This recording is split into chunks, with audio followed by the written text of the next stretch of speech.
इंसान में ऐसा है कि तुमसे भी कोई बढ़ चढ़ के अगर आकर तुम्हारी बगल में बैठा तो तुमको वो अच्छा लगने वाला तुमने अच्छा नहीं लगेगा महाराज। तुमसे महंगे कपड़े, तुमसे अच्छा स्वरूप है उसका, तो तुम्हें आनंद नहीं आना है, तुम्हें टेंशन आना है। और भैंस को आनंद आ रहा है अपनी जिंदगानी में। 1 लाख वाली आ गई पंजाब की तो आ जाओ, राजस्थान की आ गई तो आ जाओ, उसे कोई लेना देना नहीं है, वो तो अपने रंग में रंगी है इसलिए सुखी है। और हम हमेशा दूसरों के रंग देखते रहते हैं, इसलिए अपना रंग ढंग बिगड़ जाता है। मेरी इच्छा है ऐसी कि आप ज्यादा से ज्यादा खुद में रहना सीखो। महात्मा बुद्ध अपने शिष्य को यही कह रहे हैं कि जो व्यक्ति अपने आप में रहता है वो हमेशा खुश रहता है, उसे दुनिया का कोई बड़मपन नहीं दिखता है, कम या ज्यादा नहीं दिखता है। हमारे पास में है, हम जानते है, पर वो पर्याप्त नहीं मानते, इसलिए हम बड़े कष्ट में और दुख में रहते हैं, परेशान रहते हैं।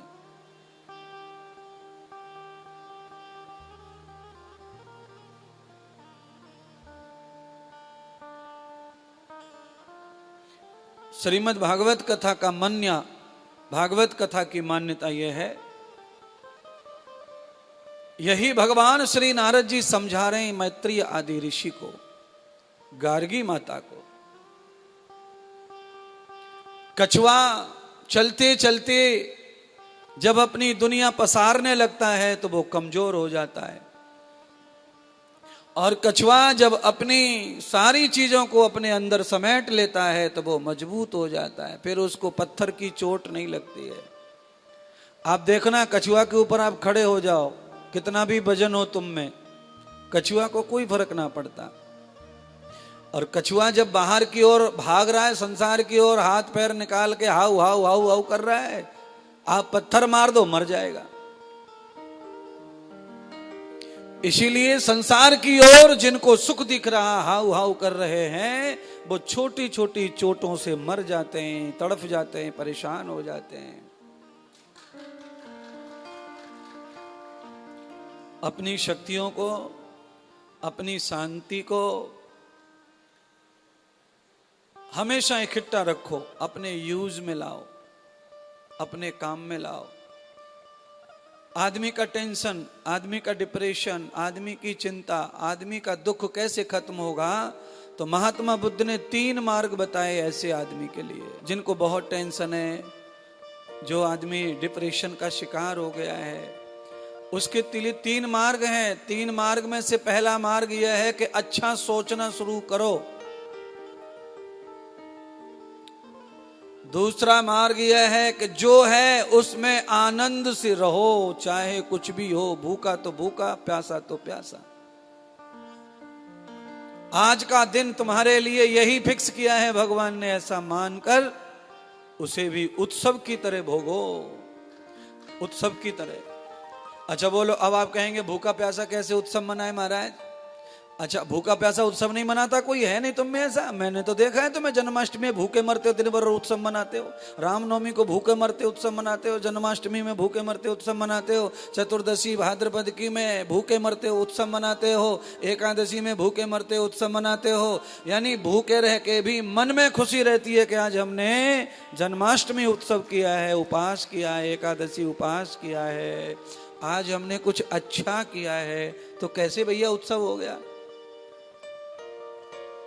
भूखा रह करके जैसे अच्छा हो सकता है वैसे करो। आके देख जा ना, आवाज आवाज कुछ ना, पूरी जोर लगा के बोलना पड़ रहा तब निकल रही है। बहुत हो गया है, अब भगवती श्री राधा जी का याद ध्यान करो। आप आए हैं वृंदावन में तो श्री राधे राधे गाओ, और उसी से ही अपना सब उद्धार होगा महाराज। वृंदावन में श्री राधा के भजन से ही सब देवताओं के भजन पूरे हो जाते हैं। यहाँ आकर उनकी ही धुन में जनता रहती है महाराज। बड़े बड़े शिव भक्त, बड़े बड़े राम भक्त भी श्री राधा जी के गीत गाने लगते हैं। स्वयं भगवान शिव श्री राधा बन गए, गोपी बन गए वृंदावन में आके। आप भी गोपी बन करके उसी मस्ती में रहो, 4 दिन 2 दिन 1 दिन, जब तक आए हो तब तुम्हें वृंदावन आने का सही आनंद प्राप्त होगा।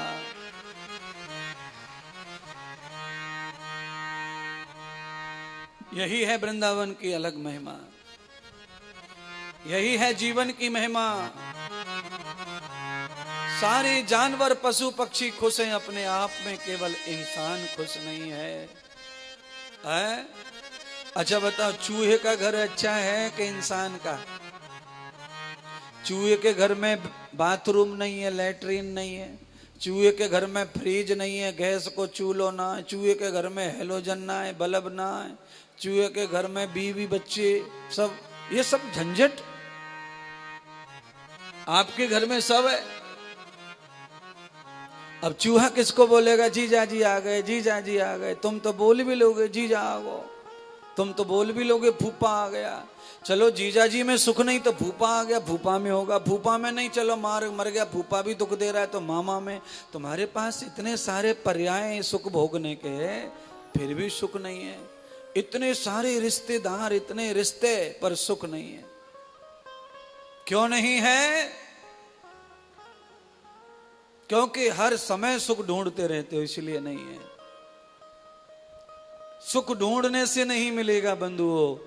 कल भी कहा, आज भी कहेंगे, रोज कहेंगे, सुख ढूंढने से नहीं मिलता। वो कहीं खोया ही नहीं है, उसे ढूंढना नहीं है। उसके ऊपर थोड़ा सा रेत पड़ गया है, हल्का सा मिट्टी पड़ गई है, उस मिट्टी को हटा दो, वो तुम्हारे पास है, झट से चमक जाएगा। उसे उठाओ, आनंद लो। यही वास्तविकता है।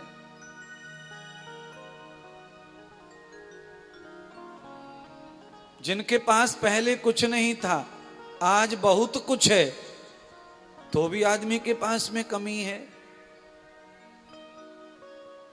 आदमी गरीबी से जूझ रहा, दुखी है, मान लिया, पर अब गरीबी हट गई, अब भी दुखी है। अब कैसे माने फिर? अब क्या करें उपाय? और इसीलिए एक बार ऐसा दिल कर लो, जरा बड़ा दिल बना लो, थोड़ा और बड़ा दिल बना लो, और बड़ा दिल बना करके चाहे जितने संकट और दुखों में हो, एक बार ये पंक्ति गा लो और फिर अपने आप को फ्री कर लोगे उस दुख से, उस क्लेश से। ये बहुत आवश्यक है कि हम अपने आप का मालिक किसी देवता को ही माने। जब हम अपनी बागडोर किसी देवता के हाथ में सौंप देते हैं तो हमारी बहुत सारी चिंताएं कम हो जाती हैं, बहुत सारे प्रॉब्लम हमारे कम हो जाते हैं। आपने सौंपा है ऐसा? नहीं सौंपा है? सुनो, आपको उदाहरण के लिए बताऊंगा, आपको अच्छा लगेगा। मजाक जैसा ही है पर अच्छा लगेगा। शुरू में क्या होता है कि शादी होती है किसी लड़की की, तो लड़की की जब शादी होती है तो वो क्या पूरी तरह से अपने आप को पति को सौंप देती है। और जब वो पति को सौंप देती है तो कितने 4-5 महीने तो वो इतनी सुखी रहवे, इतनी सुखी रहवे कि दुनियादारी का कोई भी उसे चिंता नहीं रहती। सब कुछ उपलब्ध, नया नया उपलब्ध, नया नया उपलब्ध। वो कहे कि उसे आइसक्रीम खानी है तो 4-5 प्रकार की आइसक्रीम ले आवे अगलो। वो एक आइसक्रीम की बोले और वो फ्लेवर पे फ्लेवर ओडल दे ले, चॉइस देख लो। लड़की ने पति को सौंप दिया, मैं तो अब बस सब छोड़ के तुम्हारी हो गई, सारा का सारा कष्ट ही मिट गया, सारे प्रॉब्लम खत्म हो गए। धीरे धीरे फिर वो औरत क्या करती है, पति की मान्यता कम करती जाती है तो कष्ट में भी पड़ती जाती है, टेंशन में भी आती जाती है। बस पति की मान्यता कम हो गई तो कष्ट आएगा, टेंशन आएगा और खुद खड़ा होकर के सुख ढूंढना पड़ेगा। फिर आइसक्रीम खानी है तो खुद ही उद्योग करो, पति नहीं लाएगा, क्योंकि वो तो जानता है इसको बहुत खिला लिया, ये किसी काम की नहीं है। ऐसे ही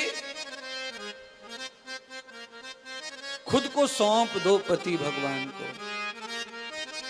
फिर वो सब रखवाली करेगा। जो तुम चाहते हो उससे भी ज्यादा तुम्हारी चाहत पूरी कर देगा।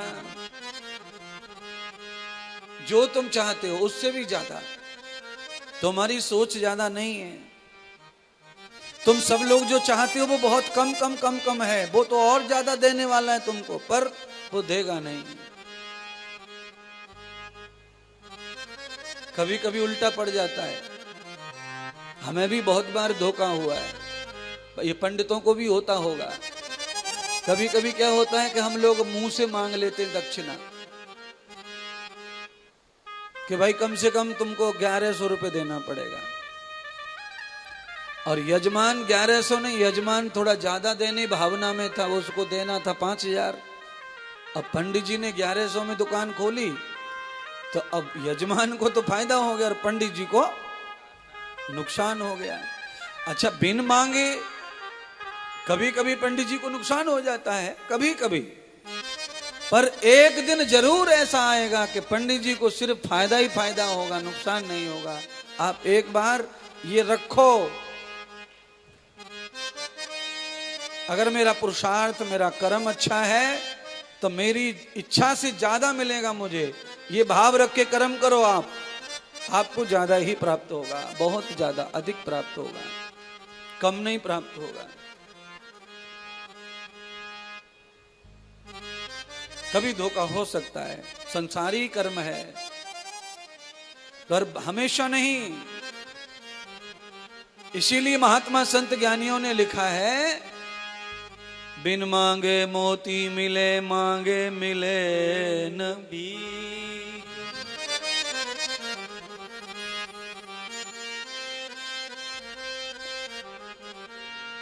बहुत सारी जगह ऐसा देखा गया है। इसीलिए मांगना भी है तो ऐसा मांगो कि मांग कर फिर कभी मांगना ना पड़े। और हमारी राधा जी तो ऐसी हैं जिनको मांगना ही नहीं है तुमको, खाली उनके चरणों में जाना है, उनका ध्यान करना है, उनका नाम लेना है, वो तो भर देती हैं झोली। उनके पास तो अक्षय भंडार है, महालक्ष्मी है वो है। भगवान विष्णु का घर जिन्होंने भर दिया, वो तुम्हारा घर भी भर देंगे।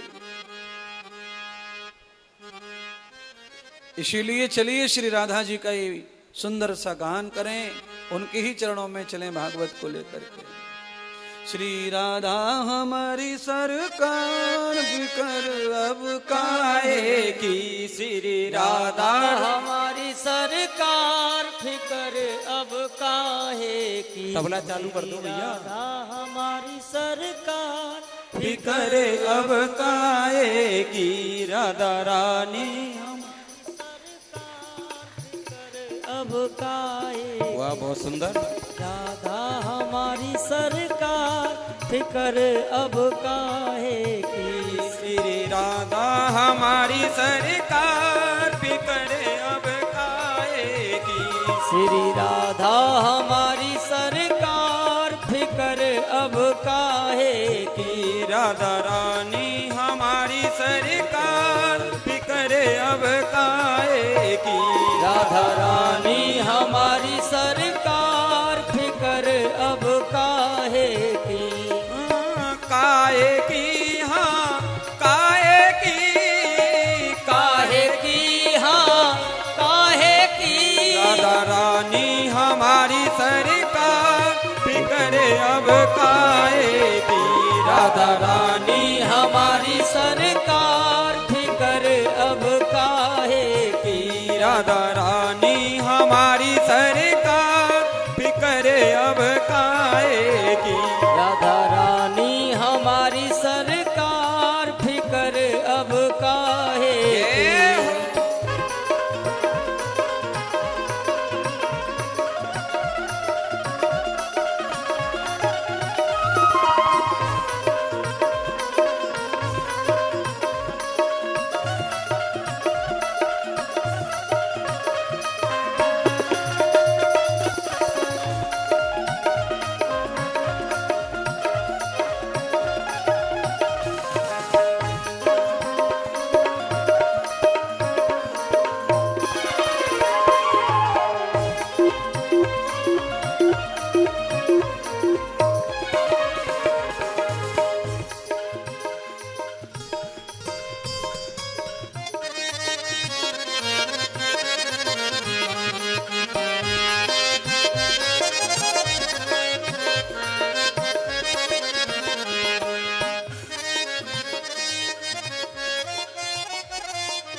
राधा रानी ब्रज महारानी, राधा रानी ब्रज महारानी, राधा रानी ब्रज महारानी, राधा रानी ब्रज महारानी। उनकी महिमा किसने जानी, उनकी महिमा किसने जानी।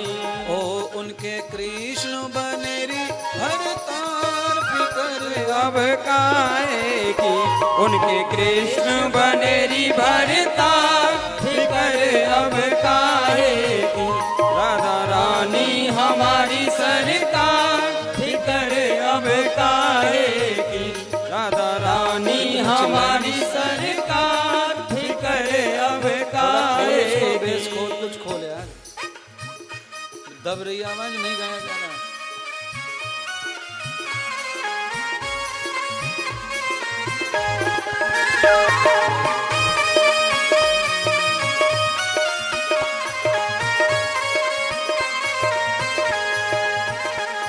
अरे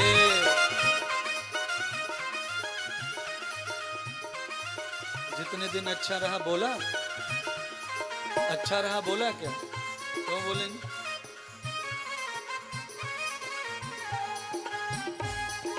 पीछे वालों, राधा रानी के लिए हाथ नीचे ना हो, वे हाथ ऊपर हो, मैं उनके हाथ ऊपर है। हरि बोल।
हमारी सरकार फिकर अब काहे की।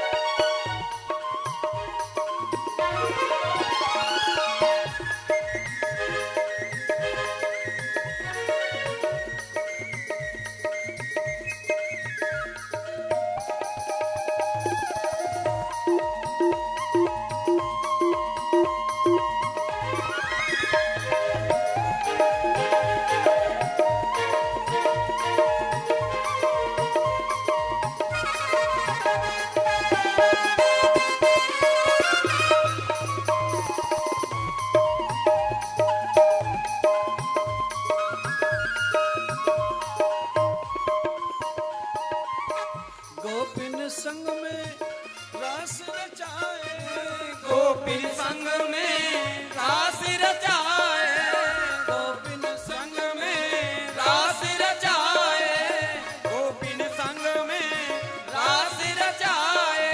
शिव जी को भी दर्श दिखाए, शिव जी को भी दर्श दिखाए।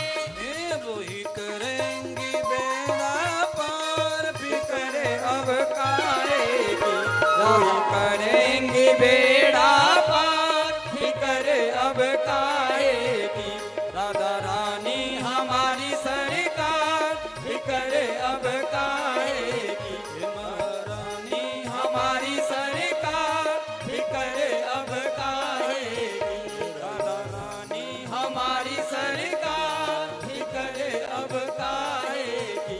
राधा रानी हमारी सरकार फिकर अब काहे की।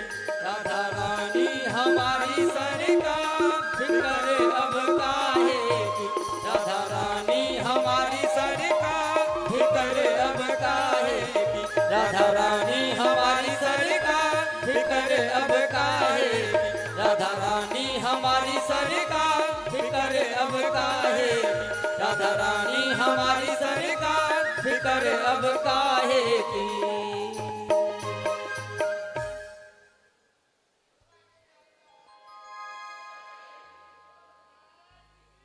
नमः पार्वती पतये हर हर महादेव।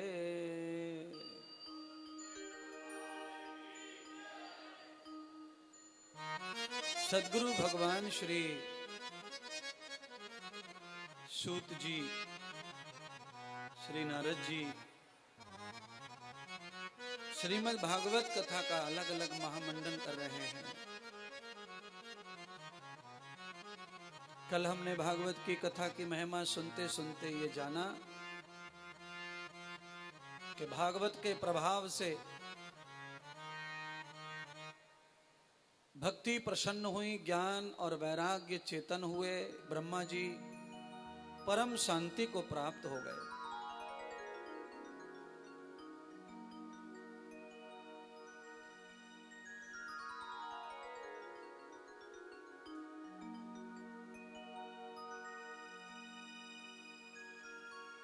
बहुत सारी कथाएं भागवत की हैं जिनमें भागवत की महिमा बताई है।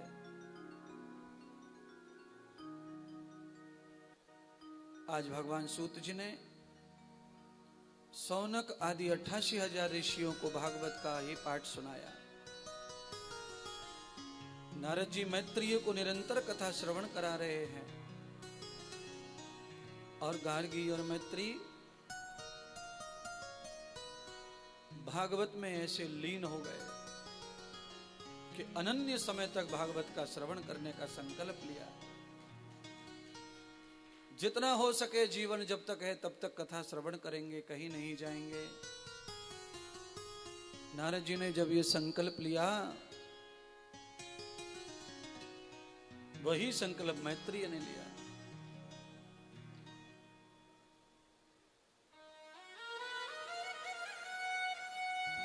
आज उसी संकल्प के साथ हमारे यजमान सभी श्रोता हैं और मैंने भी संकल्प लिया है कि मैं भी निरंतर नित्य कथा सुनाऊंगा, आपका कल्याण करूंगा।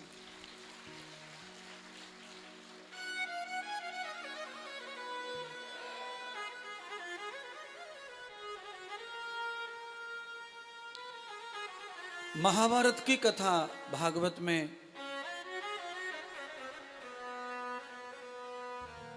और उसी से भागवत आगे बढ़ती है। श्रीमद् भागवत कथा के मंगलाचरण के बाद में ये महात्म सुना करके भागवत में प्रवेश कर करके महाभारत की कथा सुनाने लगे नारद जी। और उस महाभारत की कथा से नारद जी ने अनेक सारे कर्म का, धर्म का ज्ञान दिया।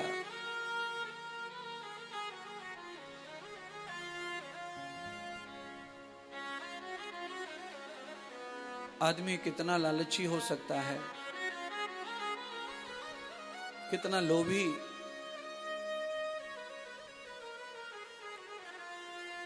दुर्योधन से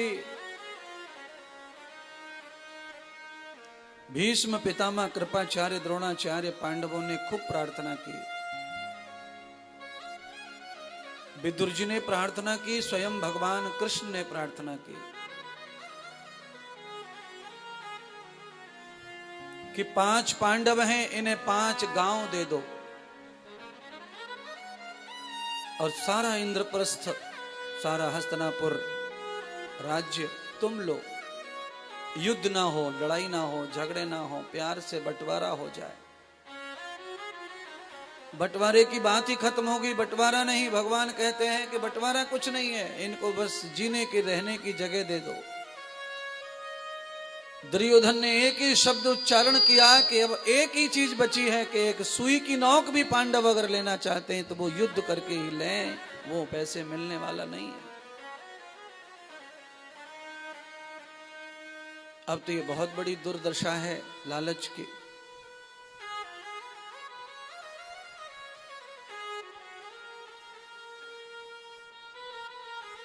सुई की नोक के बराबर भी धरती अगर पांडवों को चाहिए तो युद्ध करना पड़ेगा।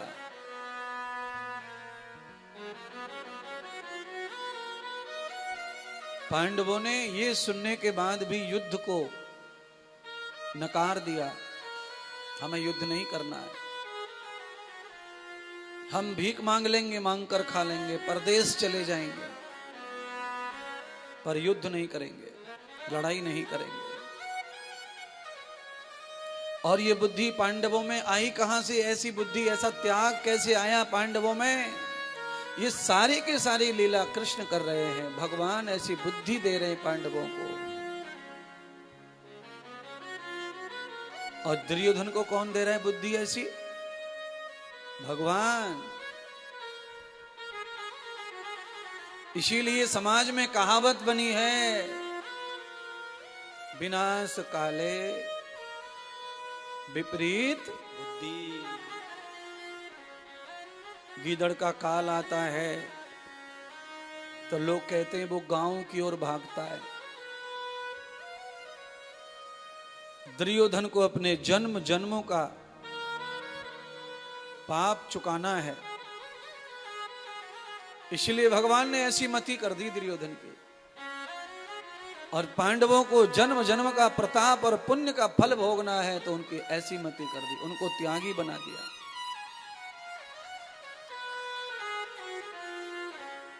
अब ये कथा समझ में आपकी आ गई है कि पांडवों में और कौरवों में जो युद्ध हुआ है, उस युद्ध में बंटवारा या धन वैभव का कोई झगड़ा नहीं है। पांडवों ने सब छोड़ दिया, कुछ नहीं चाहिए।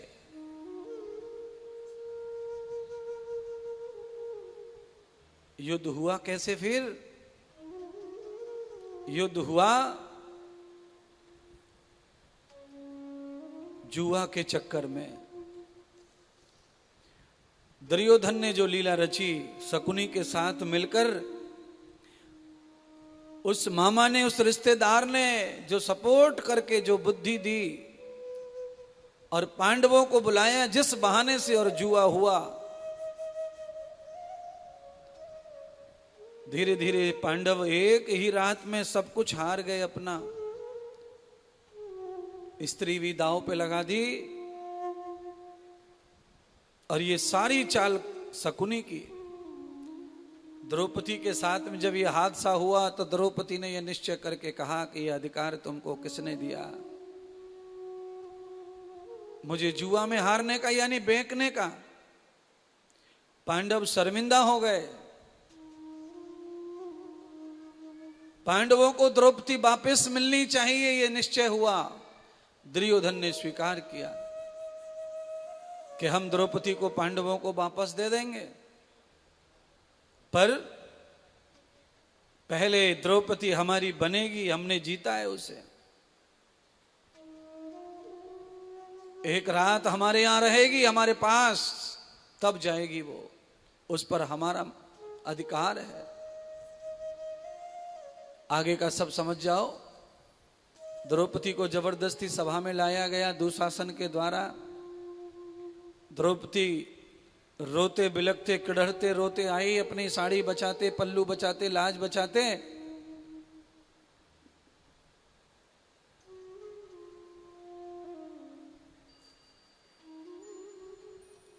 ये सारी घटना की गवाही कौन कर रहा है? सारी घटना की साक्षी पांचों पांडव कर रहे हैं। भीष्म पितामह कर रहे हैं, द्रोणाचार्य, कृपाचार्य, धृतराष्ट्र, गांधारी, ये सारे के सारे लोग वहां हैं। और दुशासन जबरदस्ती कर रहा है तो न्याय दुशासन की तरफ से, दुर्योधन की तरफ से न्याय ही हो रहा है, पर सामाजिक दृष्टि से अन्याय है। जुआ में जो हुआ उसके द्वारा पाया हुआ धन द्रौपदी, पर समाज दृष्टि ये अच्छी नहीं है। समाज में इसको जगह नहीं ऐसी चीजों को। और भैया भागवत का मानना है कि समाज में जिन चीजों के लिए स्थान ना हो वो कदापि नहीं करें, चाहे वो अधिकार में क्यों ना हो।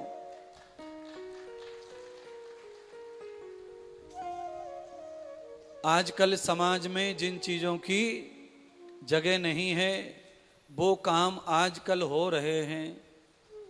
और लोग अब ये कहते हैं कि हमें किसी की कोई परवाह नहीं है। हम किसी दूसरी औरत के साथ थोड़ी कुछ कर रहे हैं, हम तो अपनी पत्नी के साथ में जा रहे हैं, आ रहे हैं, खेल रहे हैं, कूद रहे हैं बाजार में। आप कहीं भी अपनी पत्नी के साथ में हैं, गार्डन में, पार्क में, बाजार में, होटल में, मकान में, रोड पर, कार में, मोटरसाइकिल पर हर जगह सामाजिक मर्यादा की बहुत आवश्यकता है। अगर वो मर्यादा चली गई तो आप अपना अधिकार खो बैठेंगे और आप सामाजिक प्राणी होकर सामाजिक नहीं रहेंगे। पत्नी आपकी है, पर समाज में कुछ चीजों के लिए पर्दा बनाया है। अगर वो बेपर्दा हो जाए तो सब खत्म हो जाएगा। कल ऐसा ही तुम्हारी बहन करेगी अपने पति के साथ में, और अपनी बहन को तुम देखेंगे, तुम्हारा पिता बेटी को देखेगा वो क्या कर रही है बाजार में पति के साथ। हमारी तो नाक कटवा दी, इस तरह से बैठ के घूम रही है, इस तरह से चल रही है, इस तरह खाती पीती सोती है, यहां वहां इस तरह भटकती है। जिसमें चारों तरफ अश्लीलता हो, ऐसे सामाजिक कार्यों में मर्यादा का प्रयोग करें, मर्यादा का पालन करें। बस यही दुशासन कर रहा है। दुशासन ने अश्लीलता, सामाजिक अश्लीलता को प्रस्तुत किया। पांडव,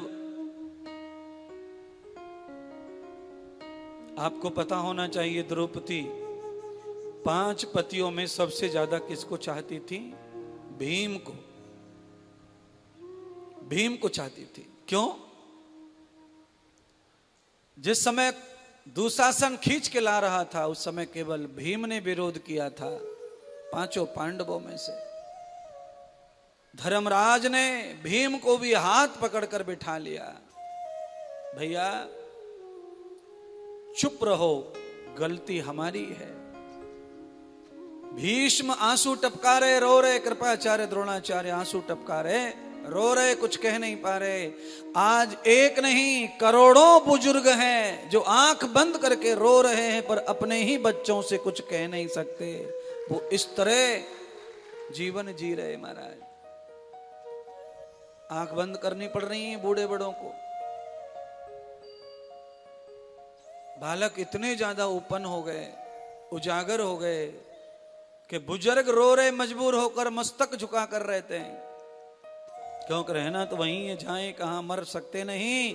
यही भाषाएं आपने महाभारत देखा होगा टेलीविजन पर, तो एक्टिंग करते हुए भीष्म और द्रोणाचार्य यही कह रहे हैं, आपस में रो रहे हैं एक दूसरे को। धरती फटती नहीं, प्राण जाते नहीं, मरा जाता नहीं, जिया जाता नहीं, क्या करें। कृपाचार्य भीष्म बातें करते हैं आपस में। द्रोणाचार्य ऐसा ही कहते हैं। बच्चे कहां तक ले जाएंगे बुजुर्गों को, दुख देंगे, कोई नहीं बताएगा। इसीलिए आप भागवत आए सुनने के लिए, तो महाभारत की जो कथा है ये कह रही है कि आपका अधिकार होने के बाद भी आपको मर्यादा का पालन ही करना चाहिए। आप एकांत में अपने घर में अपनी पत्नी से चाहे जैसा रिश्ता व्यवहार करो, वो सब धर्म आपको लागू है, और आप अधर्म नहीं कर रहे हैं। कुछ भी जो कुछ है आप करो, पर एकांत। न कोई पितर हो, न सामाजिक कोई प्राणी हो, और न तुम्हारे बाल गोपाल हो। इतना मर्यादा पाल करके पति पत्नी जीवन जीते हैं, तो उस घर में कभी नरक खड़ा नहीं होता। वो घर हमेशा स्वर्ग बना रहता है, संपन्न बना रहता है, दृढ़ बना रहता है, और सारे लोगों में रिस्पेक्ट बना रहता है, एक दूसरे के लिए सम्मान बना रहता है। बच्चों का भी ख्याल रखें। पति पत्नी से जब बोले, उच्चारण करे, पत्नी पत्नी से बात करे, तो अपने बालकों का ख्याल रखो। 5 साल का 3 साल का बालक हमारे इर्द गिर्द है, तो फिर हम किस तरह बात करें, किस तरह बोलें, किस तरह हंसें, किस तरह छुएं, किस तरह क्या क्या करें, ये सारी मर्यादाएं आवश्यक हैं। अगर हमारे दादा पादा, हमारे पिता माता अगर हैं अगल बगल, तो हमें किस तरह बात करनी है, ये सब ख्याल रख के करो, तो क्या होगा, महाभारत नहीं होगा। ये मैं कहना चाहता हूं, केवल भारत होगा। फिर जब मर्यादाएं टूट जाती हैं तो भारत महाभारत में बदल जाता है। भारत बदल जाता है। और मैं क्या कर रहा हूं? भारत का रहने वाला हूं, भारत की बात सुनाता हूं। ओ हो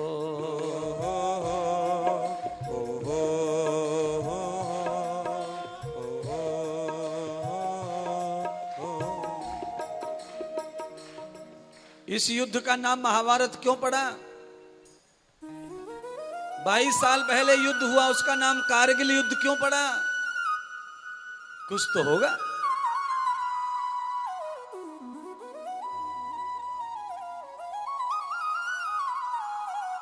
भारत में महाभारत, बस अपने घर में महाभारत ना हो, इसलिए लोग, कुछ लोग क्या कहते हैं आपको पता है? कि महाभारत की किताब तो घर में रखनी ना चाहिए। क्यों भाई, क्यों ना रखनी चाहिए? ऐसा क्या है उसमें? महाभारत की किताब में अगर दुर्योधन की कुछ गलत कथाएं लिखी है, कि दुर्योधन के करतूत लिखे हैं, तो उसमें कृष्ण का, द्रोणाचार्य का, भगवान श्री का, द्रौपदी का, कुंती का, उनमें सुंदर सुंदर उपदेश लिखे हैं। भगवान के अर्जुन को दिए हुए 700 श्लोकों का ज्ञान भी महाभारत में लिखा है। पहले गीता महाभारत में, फिर गीता को अलग किया व्यास जी ने, यह ध्यान रखना। गीता के संपूर्ण श्लोक महाभारत में उपलब्ध हैं। महाभारत से ही गीता को बाहर लाए व्यास जी लिख करके अलग। भगवान ने अर्जुन को जो विशेष उपदेश दिया, उस विशेष पुस्तक को ला करके समाज को सौंपा। ये प्रत्येक जीव को पढ़नी चाहिए। हो सकता है महाभारत पढ़ने में आदमी को टाइम ना मिले और ज्यादा बड़ा पुस्तक है। भारत की सबसे बड़ी पुस्तक का नाम महाभारत है। उसके बाद में दूसरी पुस्तक रामायण है। 1 लाख श्लोक है महाभारत में। रामायण में भी 1 लाख चौपाई बताते हैं, हमने तो गिनी नहीं है।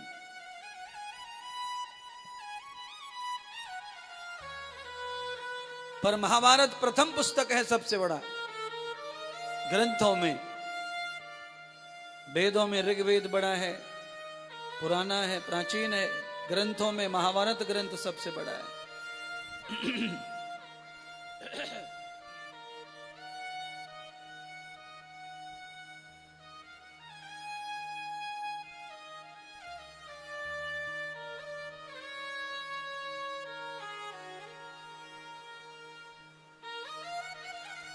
कथा को इस तरह समझ लो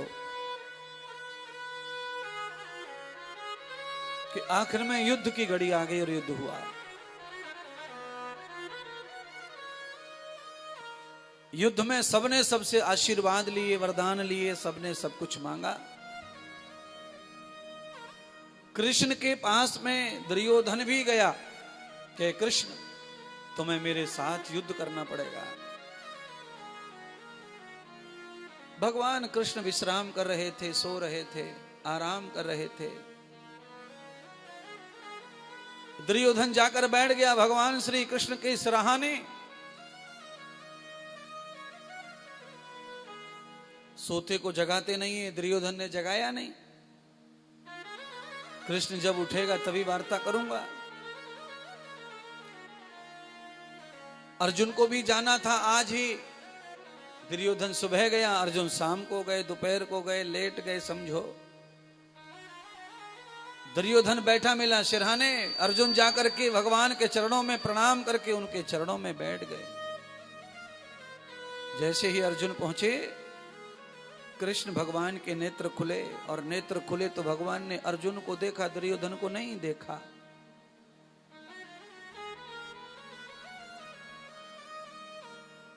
पार्थ, कब से आए हो? कहा, प्रभु अभी आया हूं, प्रणाम स्वीकार करें मेरा। भगवान खड़े हुए, पार्थ अर्जुन को हाथ रखा सिर पर। दुर्योधन क्रोधित हो गया। केशव, मैं अर्जुन से पूर्व आया हूं, पहले आया हूं। भगवान बोले, अरे दुर्योधन, मैंने तुम्हें देखा नहीं। मेरी नजर नहीं पड़े तुम? कहा मैं प्रातः 2 प्रहर से बैठा हूं मैं तुम्हारे यहां, और मैंने दोपहर से तुम्हारा इंतजार किया, और आते से ही तुमने अर्जुन को आशीर्वाद दिया और मुझे नहीं दिया। भगवान फिर कहने लगे, मैंने तुम्हें देखा ही नहीं, मुझे आभास नहीं हुआ कि तुम आए हो। इसलिए दुर्योधन, आए हो तो चलो पहले तुम ही बताओ क्या चाहिए।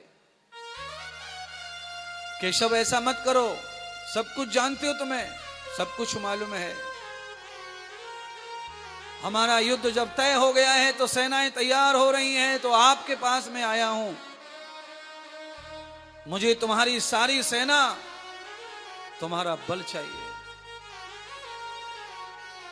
भगवान ने कहा, अवश्य, तुम तो मेरे रिश्तेदार हो, जितना अर्जुन है उतना ही तुम रिश्तेदार हो, मेरे लिए तुम समान हो, और मुझे दोनों की ही मदद करनी पड़ेगी।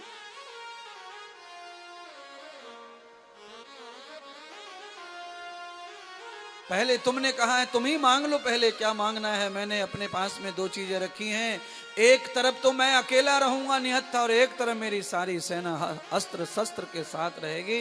दुर्योधन, तुम जो चाहो सो ले जाओ। सामने परोस दिया भगवान ने सेना को और खुद को। दुर्योधन ने सोचा कि इसका क्या करूंगा नटखटका, ये वहां कदम की डार पर चढ़ के बांसुरी बजाए हुए लग गो तो सब तक पांडव मार मूर के चले जाएंगे। क्या करूंगा निहत्थे का? युद्ध में अस्त्र शस्त्र और बल की जरूरत है, निहत्थे की कोई जरूरत नहीं है। दुर्योधन ने भगवान श्री कृष्ण की समस्त सेना को अस्त्र सहित स्वीकार कर लिया। अर्जुन कृतार्थ हो गया। अर्जुन ने भगवान के चरण पकड़ लिए और कहा, परमात्मा आप मेरे हिस्से में हो, ये मेरा भाग्य है, मेरा सौभाग्य सद्भाग्य। मैं तो सेना लेने आया नहीं था परमात्मा, अच्छा हुआ मुझे सेना मिली भी नहीं। मैं तो स्वयं आपकी शरणागति आया हूं, मुझे मार्ग दिखाओ, मैं क्या करूं? दुर्योधन और दुशासन ने ऐसा निश्चित कर दिया है, मुंह छुपा के भागना भी अब अच्छा नहीं लगता। इसलिए हे केशव, हे मुरलीधर, हे द्वारिकाधीश, इस दास को कुछ ज्ञान दो। अर्जुन,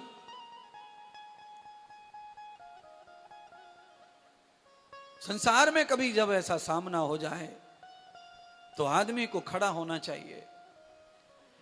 और अब अर्जुन, ये जो युद्ध है ये भाई भाई का नहीं है, ये धन संपत्ति का नहीं है, ये मान सम्मान का नहीं है। अब ये युद्ध केवल धर्म अधर्म का रह गया है। इसीलिए तुम धर्म का पल्ला हो, दुर्योधन अधर्म का पल्ला है, और आज तुम्हें यह सिद्ध करना पड़ेगा कि धर्म का पल्ला हमेशा भारी होता है। उसके लिए तुम्हें युद्ध लड़ना ही पड़ेगा। युद्ध करो।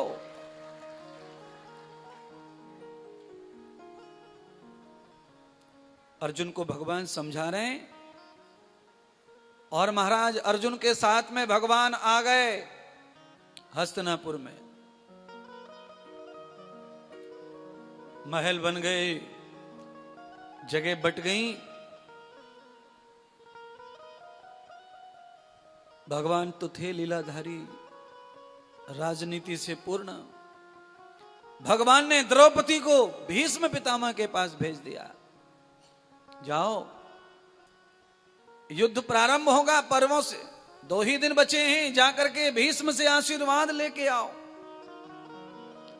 भीष्म के पास में जब द्रौपदी पहुंची तो भीष्म ने भी बहुत सारी वार्ताएं द्रौपदी से संवाद किए। अंत में भीष्म ने द्रौपदी को सदा सुहागन का वरदान दे दिया।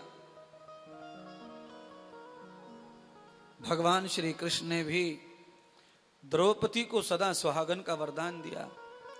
और भगवान कृष्ण ने द्रौपदी को यह वरदान भी दिया कि जब तक तू है तेरे पति नहीं मरेंगे। तेरे पतियों की मृत्यु तब आएगी द्रौपदी जब तू मरेंगे, तू नहीं तो तेरे पति जाएंगे, तू है तो तेरे पति नहीं मरेंगे। ये मेरा वरदान है, ये मेरा आशीर्वाद है। अब तो ये बात पक्की हो गई कि महाभारत हो चाहे कोई और युद्ध हो, भगवान ने जब कह दिया कि पांचों पांडवों के प्राण द्रौपदी में हैं, तो द्रौपदी जब तक है तब तक उनके प्राणों को कोई संकट नहीं आएगा। अब इस बात से काली आप द्रौपदी की कथा समझ करके ना, आप ये कथा इस तरह भी समझ लो कि भगवान ने सभी स्त्रियों को यह वरदान दिया हुआ है कि पति का प्राण पत्नी में है। अगर पत्नी उस तरह की है तो पति को वो हमेशा जिंदा रख सकती है, पति उसका नहीं मरेगा। और केवल द्रौपदी ऐसी नहीं है, ऐसी अनेक स्त्रियां भारत में पैदा हुई हैं जिन्होंने पति को मरने दिया नहीं और मरे पति को भी जिंदा कर लिया।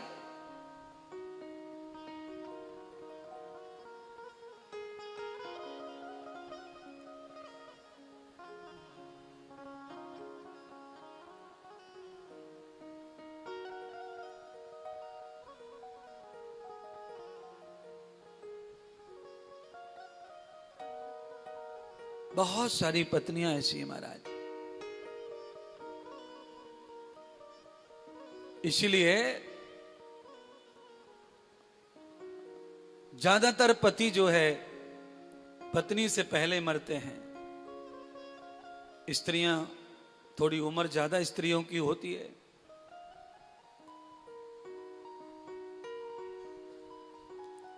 पत्नी अपने जीवन में चाहे अच्छा जीवन जी के भी, उसके जीवन में वो सारी स्थितियां चाहे कम रह जाती हैं जो उसको चाहिए होती हैं पति को रखने के लिए। एक स्त्री अच्छी होके भी उन चीजों से अपरिचित रहती है जो उसको करना चाहिए था और वो कर नहीं पाती है। वो वास्तव में स्वाभाविक अच्छी है, पर उसे पति जिंदा रखने के लिए जो फार्मूला चाहिए था वो उसके पास नहीं था और वो अनभिज्ञ थी और वो जानती भी नहीं है और वो जी रही थी पति के लिए। पर जिस फार्मूले से पति लंबे समय जीता है वो शायद सब स्त्रियों के पास में ना होगा।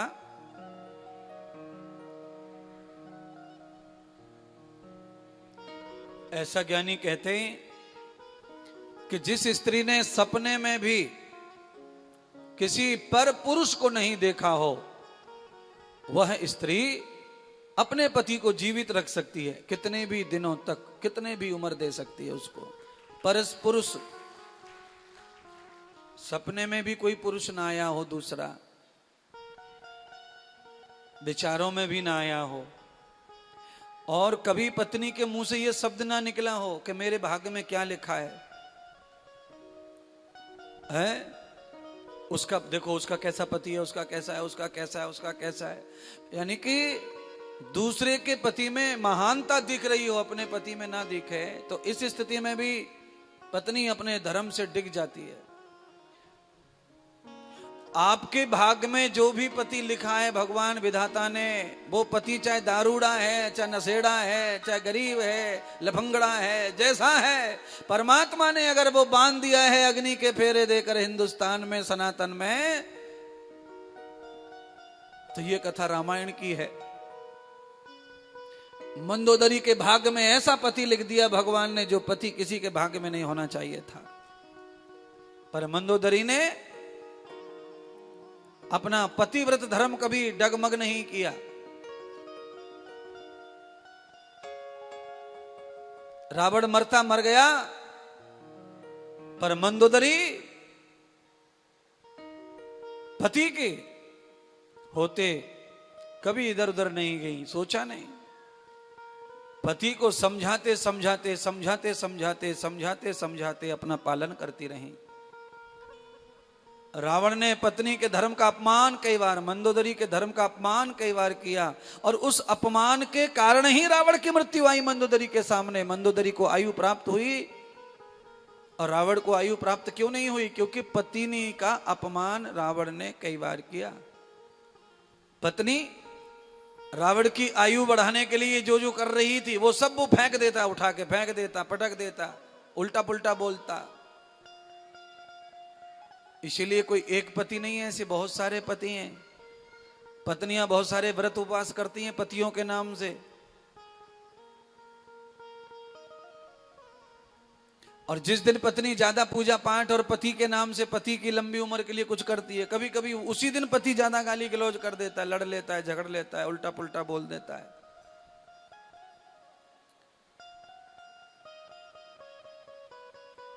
भगवान की मूर्ति को, साधु संत महात्मा गुरुजनों के पैर को, पूजा पाठ जो चौकियां हैं उनको, भोजन की थाली को, अगर भूल से भी कभी पैर लग जाता है, उस पैर के लगने का जो दंड होता है वही दंड उस आदमी को मिलता है जो पूजा पाठ करने वाले व्यक्ति को उल्टा सीधा बोलता है, उल्टा पुल्टा बोलता है। बहुत लोग बोलते हैं उल्टा पुल्टा है। कई घरों में तो बहू परेशान है सास से, पूजा के चक्कर में ही। बहू की लाइटें लगी रहती हैं हमेशा, सास पूजा करती है और ऐसी पूजा करे, सास 6 बजे बैठ जावे तो 11 बजे तक पूजा करे, सबरी आरती ने गावे, सबरे देवता के गीत गावे, सब आरती गावे और बहू की जान पे आवे।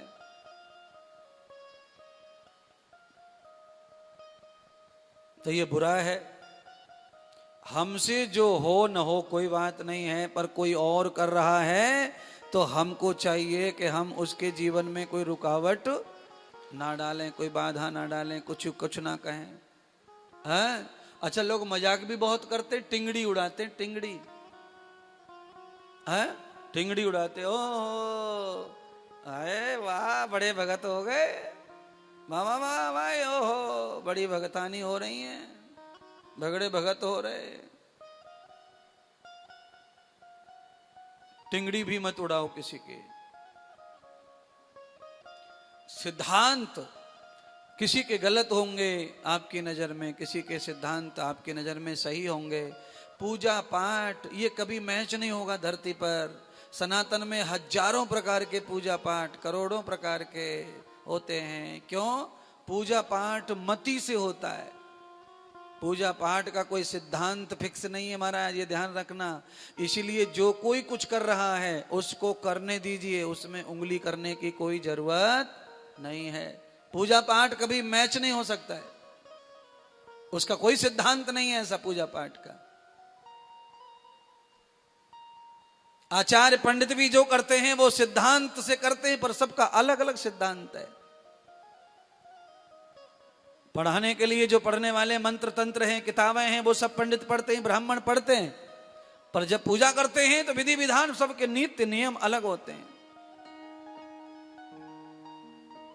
फूल का कोई मंत्र है, प्रसाद का कोई मंत्र है, यज्ञ का कोई मंत्र है, दिया का कोई मंत्र है, ये सबके सब बराबर है, सेम है, पर विधि अलग है। कोई पहले दिया जला के रखते हैं, कोई बाद में जरूरत पे दिया जलाते हैं पूजा पाठ में।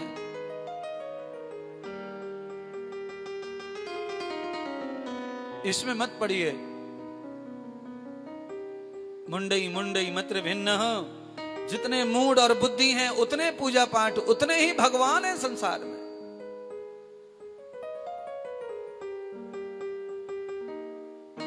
एक से अनेक भक्तों की वजह से भगवान, हर भक्त का अलग भगवान, अलग सोच। हर भक्त के प्रति मान्यता भक्त की अलग अलग होती है, यह ध्यान कर लो। मैं गुरुजी लाखों लोगों का हूं, पर सब लोग अलग अलग रीत से, अलग अलग सोच से मुझे देखते हैं, मानते हैं।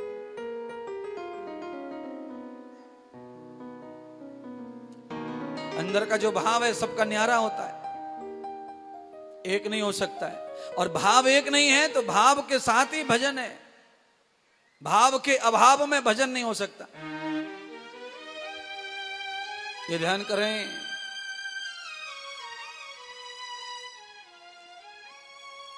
एक पढ़ी लिखी पत्नी, अनपढ़ पति।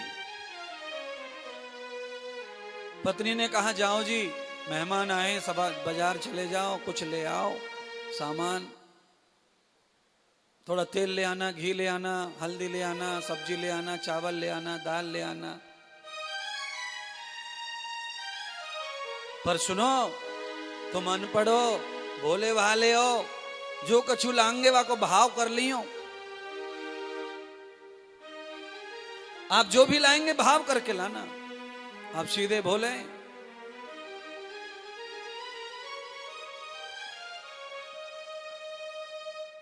अनपढ़ आदमी जब दुकान पर गया तो उसने हर चीज का भाव किया, जो जिस भाव से था वो उस भाव से पर भाव किया। कहने का अर्थ क्या है? ये शब्द पति पत्नी का दृष्टांत मैं क्यों दे रहा हूं? मैं ये दे रहा हूं कि बिना भाव के बाजार में अगर सामान नहीं मिलता ठीक, तो बिना भाव के गोविंद भी मिलने वाला नहीं है। भाव जरूरी है। भाव ना बना ले, भाव अपना बना ले, मत कर बुरा किसी का। यह भी भगवान के लिए अति अच्छा भाव है कि किसी का बुरा ना हो हमारे हाथ से। हमारे हाथ से किसी की इच्छा पूरी हो जाए वही अच्छा है, वही भाव और बना रहे हमेशा। हम किसी के भाव को ना खराब करें।